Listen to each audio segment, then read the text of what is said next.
So I just got done talking about Hakuoki in a previous video, but I figured since I spent the time to go through every single one of the 12 routes to make sure I knew what I was talking about, and yet barely mention anything about the actual routes for the video itself, that I'm going to make all of you suffer here with me in this one instead. Jokes aside, sort of. For those of you who are currently watching without having any idea of what Hakuoki actually is, I just did a pretty comprehensive look at it with some background explanation of the series, but also my opinions and problems I had with it as a whole. So if you want a broad overview of Hakuoki before diving this spoiler-filled look at all 12 routes in it, feel free to watch that first, link in the top right. Think of this as the spoiler add-on to that previous video. I know I was fairly rough about Hakuoki as a visual novel last time I talked about it. Still, I didn't really get to go over, the main reason why you play this game, which is the guise, and go through the many routes that are in this visual novel. Mostly because it's all spoilers, so I didn't want to go into it there. Here though, yeah, there's gonna be spoilers. There's not much I'm gonna be able to talk about without spoiling, considering I'm gonna be covering mostly Edo Blossoms, where every character actually has their own route. Sometimes when I rank stuff, I like to say that, oh, these are not in any particular order, they're all special in their own way. But nah, this time, these will be rated in my relative enjoyment from worst to best. As in, the bottom ones kinda sucked for one reason or another. To set things up, before we start on our first eligible Vampire Samurai Bachelor, I'll cover the basic common route stuff that happens in Kyoto Wind, as the general premise is pretty much the same for the most part. You play as Chizuru Yukimura, a girl who is looking for her dad. On her search, she runs into the Shinsengumi, who are full of incredibly good-looking samurai men, who are coincidentally also looking for her dad. Over 4 years of random battles and conflicts happen in between. We found out the main character is actually a female demon, a race of super people, who has made it a rule not to stick their nose in human conflict, except some of them do, and since female demons are apparently rare, they want our main character because a bunch of hot guys feeding after the same girl is basic reverse harem fantasy 101. Chizuru's dad was also using demon blood to make the water of life, a drug that allows humans to become pseudo-demons, which they use on some Shinsengumi members, which is why they're looking for him. Regardless of whichever route you end up on, you nearly always end up on a ship headed towards Edo at the end of Kyoto Wind, and a good majority of them, the love interest of the route, usually ends up drinking the water of life and becoming one of the Rakshasas in order to protect our main heroine. And that is pretty much Kyoto Wind summed up in 2 minutes, which, considering my total playtime for the game is like 20 hours, is a pretty quick summary. As we got 12 eligible bachelors to get through, we might as well get started right away with number 12, Yamazaki Susumu. At dead last, we have Yamazaki, the assistant boy who normally dies in every single route at the end of Kyoto Wind. The fact that the coolest part of this route is Okita coming back to save their butts is indicative of how I feel about the entire route. In the first place, I'm not even that big of a fan of Yamazaki. It's not that he's my least favorite character, or my favorite even, it's just like he exists. He's so bland. His personality is strikingly similar to Saito's, except Saito is way cooler and clearly been given top billing. The big thing I was hoping from every route that was added to this remake would be that they took the time here to explore unknown territory that they didn't in the original routes. Hakuoki has the bad habit of retreading old ground on every single route, and Yamazaki is pretty much one-to-one to any Shinsengumi captain route.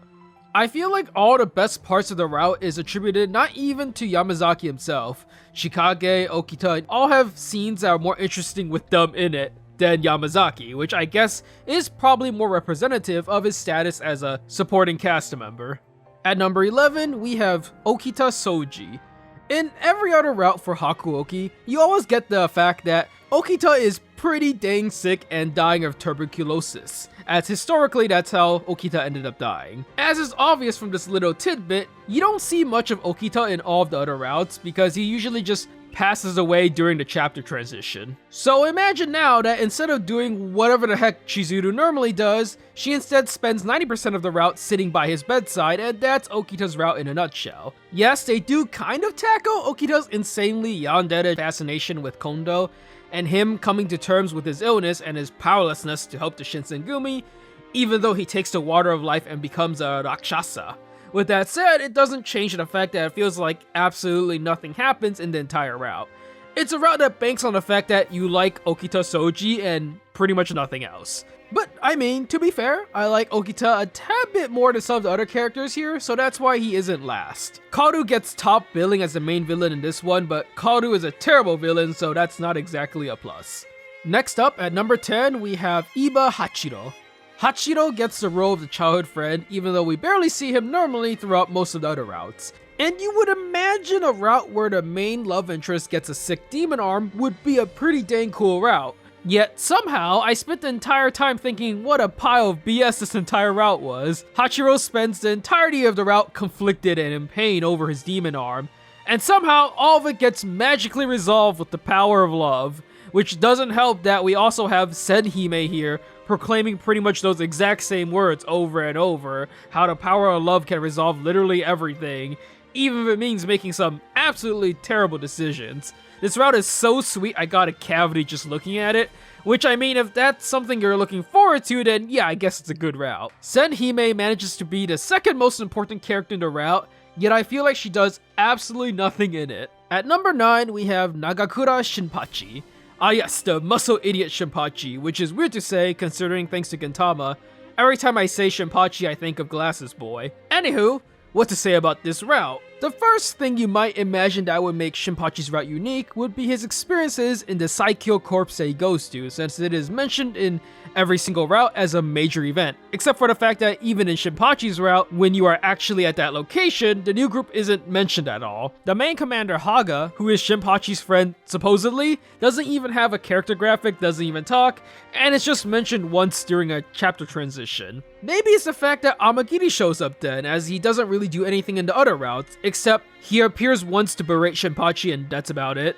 Even in Sanosuke's route, Shiranui, the other demon cohort of Kazuma, actually has a supporting role as opposed to this one, which is like a cameo appearance. So what exactly is Shinpachi's route then?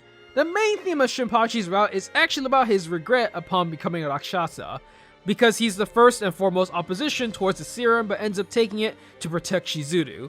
While there is one good moment here, it's squandered by the rampant problem that Hakuoki has where every route's just a little too short, and even the good moments are not given time to breathe.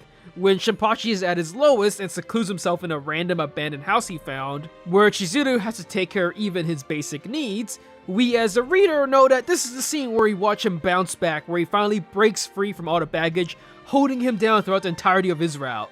You know how long this big scene lasts from when he gets beaten down to when he recovers? Like about 3 minutes. That's ridiculous. By truncating this big scene to such a short degree, it really feels like a token gesture as opposed to the triumphant moment it was meant to be. Like the subsequent scene where Shinpachi comforts Chizuru doesn't have the same impact as if all of this was done on a route that was just like 40 minutes longer, 1 hour longer. It's disappointing, not in the same way that some of the other routes are just bad, but that there were many places it could have gone and it didn't do them. At number 8, we have Soma Kazue. Soma is a wannabe novice, unlike the rest of the other characters who are all experienced samurai by the time the game starts. He's the one who starts out as an assistant and slowly grows into his own throughout the story. Following along this idea is the main theme of the route, the idea of inheritance and what is carried on. Throughout the entirety of the route, you basically see every Shinsengumi member give up their life in order to allow Chizuru and Soma to continue on their journey to deliver Kondo's last message to Hijikata. It's similar to Yamazaki's route in the sense that it plays more of a supporting role to highlight all the other characters in the story. The difference being, however, that it's held together much better by a solid theme that continues from beginning to the end of the route.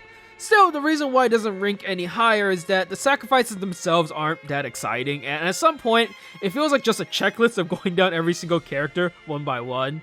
Also, the fact that everything that happens in this route is pretty much shown in Hijikata's route already, and is technically done better there anyways. The two things it does unique is Miki, who barely shows up for the route as a main rival, and the weird romantic slapstick that was awkwardly slammed after the Despresso Espresso that was the first 30 minutes. I do appreciate the fact that the finale decides to not just end in a random sword fight with Kodo out of absolutely nowhere, because man am I tired of that happening. Choosing to end the story with Soma talking down the main villain is refreshing considering how every other one ends.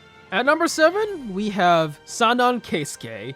So Sannon is basically the antagonist for most of Kyoto Win and the early portion of Edo Blossom, as the first main character to drink the water of life and becoming a Rakshasa, then gets a bit way into it, cornering our main character Chizuru into giving him blood for research purposes multiple times. What's a little strange though is that pretty much after the early parts of Edo Blossom, he tends to vanish from the plot entirely to get replaced by Kodo as the main villain, so it's interesting to see a route where he's actually present.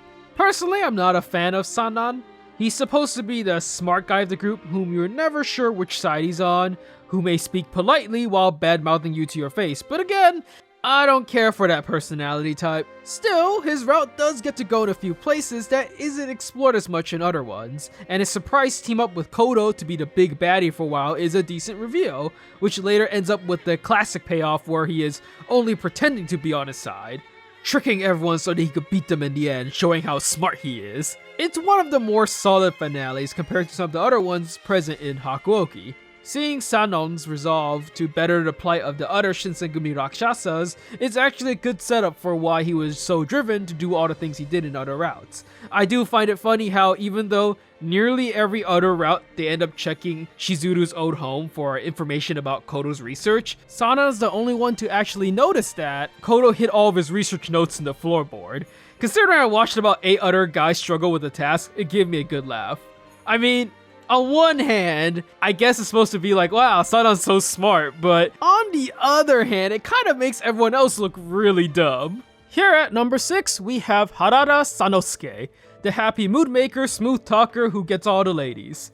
What's cool about this route is the fact that Harada might be the only character, not counting Kazuma because he's a demon, to not take the water of life and become a Rakshasa. To play into this idea, the main conflict that our two main characters face this time around is the idea of humans trying to keep up with demons and these Furies or Rakshasas, as Harada is the only character to not get some sick vampire transformation stuff. We instead watch him struggle to try and fight against the growing number of vampire crazies. There's also this thing they attempt to go into where Chizuru keeps on browbeating herself for being a demon while Harada is still human, how they can't be together since she seems to just bring trouble wherever she's at, but I can't say I really buy into the idea too much. It's hard to really sympathize with Chizuru when Harada is obviously hitting on her constantly and clearly wants to be with her. Still, I mean, that's the appeal of it, right? The idea of the flirtatious guy, out of everyone he could have chosen, he chose you, and that's what makes it special. Every route has pretty similar villains: Sannon, Kodo, Kaoru, Kazuma. However, this is one of only 2 routes where Shiranui gets some of the spotlight. There gets to be less of Kazuma sidekick A, and instead, Shiranui is reluctant helper B. Shinpachi is the other most important character aside from Shiranui, I guess. We also get to see Ryunosuke, which would be a much bigger deal if I actually played the prequel where he was the main character. I find it weird how Sannon gets such a huge villain role for like 2/3 of the story but vanishes for the last third most of the time. Still, yeah, not a bad route, which leads us into the next one, Ryoma Sakamoto at number 5. If Harada was the handsome smooth talker who gets all the ladies, then Ryoma is Harada 2.0. He's even more of a womanizer, smooth talker, and even more flippant than Harada. With that said, I'm a huge sucker for what I presume to be his Kyoto Ben. It has a very soothing, relaxed tone that's super nice to listen to, and it's pretty fun to say if you ever learn Japanese. It sounds very, nice. I like the accent a lot. It might be Kansai Ben, honestly. I'm not 100% sure on that one. Anyways, language lessons aside, Ryoma's route ain't too shabby. For one, similar to Kazuma's route, which I'll be tackling later, is one of the few routes that doesn't go through the exact same beats as the Shinsengumi-centric routes, which is the vast majority of them. I like Sakamoto himself well enough, but again, it's very similar to Harada in basic appeal of the character. Ryoma is just even more of the suave, smooth talker that Harada is, but like 4 times more. Again, this is the only other route where Shiranui gets showcased, as Ryoma is good friends with Takasugi, who Shiranui is indebted to, so he gets main sidekick role again. Honestly, the 2 routes are very similar, which is probably why they're back to back on this list. The difference here is that instead of being a rival for Harada, he's pretty much pals with Ryoma and comes in for the comedic reactions towards Chizuru and Ryoma getting closer. The finale ain't too shabby as well, where we get to see some of the Shinsengumi members make a return, and where we get the classic storm the castle scene, where each one of the members take down their arch rival like Kodo and Kodo. It's very short and very minor, and it's definitely done better in other routes, but that doesn't mean it's not a nice scene. It's cool to see some of the characters get more screen time instead of just vanishing from existence, which happens more often than not. Then again, maybe I just like the smooth talker archetype kind of character though, and that's why both him and Harada are so high up on this list. I will say, his dialect is definitely the reason why I put him higher than Harada. And well, we're finally reaching the top 4, which is starting with Heisuke Todo. Let's set aside Heisuke's personality for a hot second. He's the bratty one who looks like he's got something to prove, and he's short. I would like to say out of all the routes in Hakuoki, Heisuke's is the only one that goes full-on Vampire Kingdom mode, and I think it's hilarious. It's also the only route where Sannon actually gets top billing as the main villain instead of vanishing from the plot entirely, which is great because honestly, he's the only character I would say was adequately built up as a villain up to this point. This is somehow also the only route that involves a bromance with Chikage Kazuma, which is not something I would have imagined was gonna happen on Heisuke's route. Watching them fight together, even though it's very brief, is easily one of the better moments in the game. Heisuke's big focus of the route is the Rakshasa, as expected, but unlike Sannon, where the focus is on Sannon not being evil, it's more similar to Shinpachi, who regrets becoming a Rakshasa. Difference here is that they do a better job of tying the base conflict of how Heisuke has always been unsure of himself, hiding behind a cheeky facade, and becoming a Rakshasa is essentially what breaks the camel's back, leading him into self-loathing and full-on apathy. It's better established as a central theme for the entire route, as opposed to just existing for the finale. Even Senhime gets an actual role in this story as the captive princess that they need to rescue, which is more of a role than she normally gets in every other route, so that's great. Also, again, Vampire Kingdom, Sannon, Kazuma team up, Senhime. It's definitely one of the better finales with characters who otherwise don't appear much in any other route. In number 3, we have Saito Hajime. You know what's pretty odd? The fact that after playing all 12 routes back to back, I feel like I didn't really see Saito much in any of them. Saito is pretty similar to Okita's route. Both are extremely skilled swordsmen who have dedicated their life to the Shinsengumi, although Okita's fervor is far more directed towards Kondo as an individual, while Saito is dedicated towards Shinsengumi as an organization. Both run into essentially the same conundrum where they believe they have nothing except for the one thing that they dedicated their life towards, and both eventually discover something in their route beyond their original drive. The big difference, however, lies in the fact that in Saito's route, stuff actually happens as opposed to Okita's route, where he spends the vast majority of it stuck in bed. I also think Saito is the most stunningly good looking out of all the guys, but that's just personal preference. I think his journey to come to terms with finding something else aside from his drive to be strong is much more interesting than Okita's version, and the fights in his route is a lot better as well. While they both kind of roll with the "but I think it's worth fighting for you" idea for the resolution, which is honestly pretty weak, Saito still has the better realization that even though his strength is what sets him apart from others, that he can find friendship with others beyond just being in the same organization. The fights in Hakuoki aren't exactly super stellar. Most of them are a tad too short and kind of just boil down to one sword hit looking like he's gonna lose and then he wins. Even still, Saito's final sword fight is definitely one of the better ones out of the bunch. They also even have a CG for the final confrontation, which is surprisingly rare. Watching everyone come together to fight the final demon castle is a lot of fun, and surprisingly not something we see in every single route. I don't think even the number 1 route does it that well actually, now that I think about it. Whether I like Saito's route or Heisuke's route more is pretty much a toss-up. They're both not bad and for sure take the 3rd and 4th spot. Saito's route is definitely a lot more conventionally good, while Heisuke's route is just crazy dumb, which makes it a lot more interesting, I would say. And at number 2, we have Chikage Kazuma. Ah yes, the smarmy guy who's pretty much Kaiba if Kaiba was a hot blonde demon dude, so yeah, he's basically the exact same kind of guy. A super sarcastic jackass who has a super Rigo tone but is incredibly arrogant and looks down on practically everyone as lower beings. Not gonna lie, having the same voice actor as Kaiba, Kenjiro Suda, goes a long way in making me like this guy.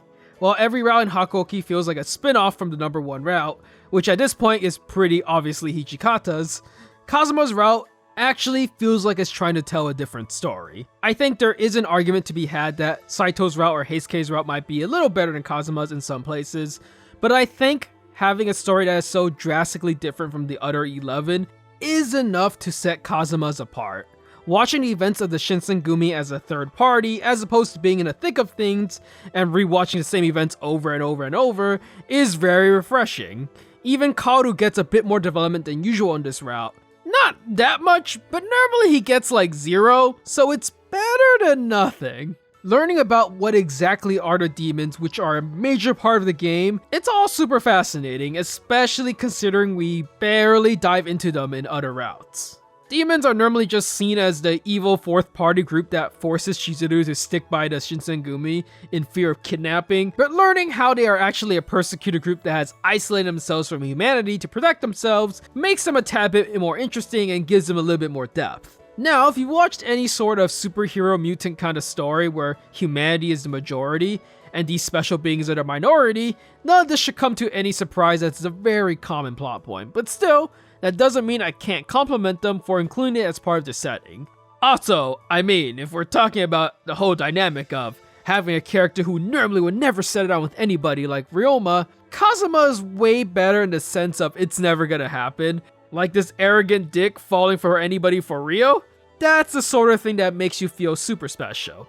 Considering the fact that in most other routes he plays as either antagonist A, like in Hijikata and Saito's route, or reluctant helper B, like in Heisuke's route, this is probably the only one where you actually get to learn more about the guy himself. Who exactly is Chikage Kazuma beneath the veneer of butthole he gives off?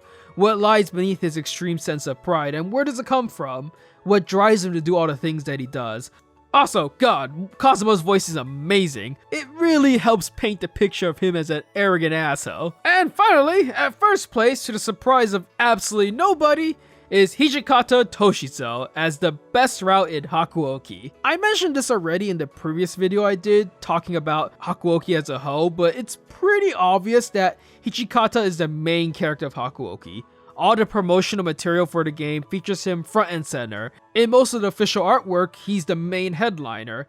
And all of this is for good reason. Hijikata's route is pretty much the best in terms of covering the Shinsengumi and their 5-year journey. If nearly every other route feels like they're taking bits and pieces of one section of Hakuoki and slightly expanding on that, Hijikata's route is the one they're taking it from. It's even the only route which actually explains what Hakuoki means and why it's the name of the game, which you find out that it's the demon name given to Hijikata by Kazuma at the very ending, showing its true respect for both the Shinsengumi and him, finally looking at them not as lower beings, but as equals. So, you know, Hijikata is the titular protagonist, as it's his demon name that is the name of the game. Most of the other routes tends to drop a lot of things in favor of exploring one side of the story, but it's only Hijikata's that feels complete from beginning to end. It also just straight up has more CG and even one whole chapter longer than every other route. There is a resolution to every antagonist that was presented throughout the entirety of the Kyoto Wind Kama route, all the way till the end of Edo Blossom. Chikage Kazuma is the main running rival throughout the entirety of it from beginning to end.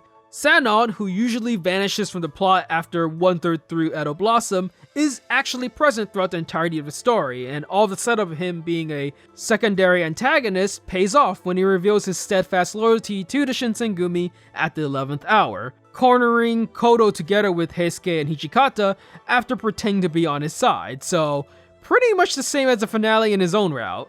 Even Kodo is given equal opportunity to show up, doing what he normally does and having his whole mini redemption moment. The only villain who doesn't show up is Kodo, which again is fine because I think Kodo is easily the weakest villain out of the entire cast. And he gets his moment in Kazuma's route anyways, which does a great job as acting as a foil to this one. Hijikata himself is pretty likable in a very familiar way. He's the guy who's super strict on everybody and kind of a hard ass, but with a heart of gold that truly cares about everyone in the group. It's why in nearly every route that isn't his, he acts as the #1 wingman to help Chizuru and whoever else's relationship blossom. Cause you know, he cares about them. Hijikata runs into many of the same faults as Saito and Okita in the sense that the main drive he has in his entire life revolves around Kondo and the Shinsengumi, except that I think it's better done in his route and the answers he finds are a lot more nuanced than the other two combined. It's also just more interesting to see considering how important of a figure he is to the Shinsengumi, as he's basically the head honcho in every route, making all of the important decisions and facing the biggest backlash when everything goes terribly wrong at every turn. His voice actor does a fantastic job. It has probably the best action out of everyone as well. The final confrontation with Kazuma under the cherry blossom trees, it's the poetic finale that conveys the theme of the route incredibly well, unlike every other route which seems to be taking place in Random Castle A. I won't say the fight itself is substantially better, but the entire backdrop at least certainly is. It's not even a competition. Hijikata's route is Hakuoki in a nutshell, and it's clear that his route was what they had in mind when they drafted the initial story, with the rest being built off of this base. After playing all 12 routes in Hakuoki back to back, I really gotta say, Hakuoki did not need those extra 6 routes at all. The only one out of the 6 I thought added anything was Sannon's route, and to be frank, Hijikata pretty much does Sannon about as much justice. So it's not as if I don't get the appeal of it. If you had enjoyed any of these characters while playing the game's original route, the fact that the character even has a route now would be something to look forward to. Hakuoki ain't amazing, but it certainly isn't terrible either. As I mentioned in the last one, if you got any Otome games that you think will blow my mind and actually has a really good story, feel free to recommend one and I might check it out. Also, if you want to say the way I rated the routes is wrong and that Okita is actually the best route, feel free to tell me so in the comment section below. Playing all of them back to back was definitely not the way the game was intended to be played, because I was real tired of seeing Kodo by the end of it. On another note, it feels so good to finally finish talking about Hakuoki. I had this and the previous video sitting in my backlog for at least 3 years now? I played Hakuoki when it first came out and made a script for it back with my original format, but I never ended up finishing it for one reason or another, so I just had this script sitting in my folder for so long. I mean, I still had to redo everything and replay the entire game anyways to refresh my memory, but I'm happy I finally finished it. That's one thing off the backlog. Anyways, all the supportive stuff is in the same place as always. Like, subscribe, notification, and with that, I'll see you later. Till next time.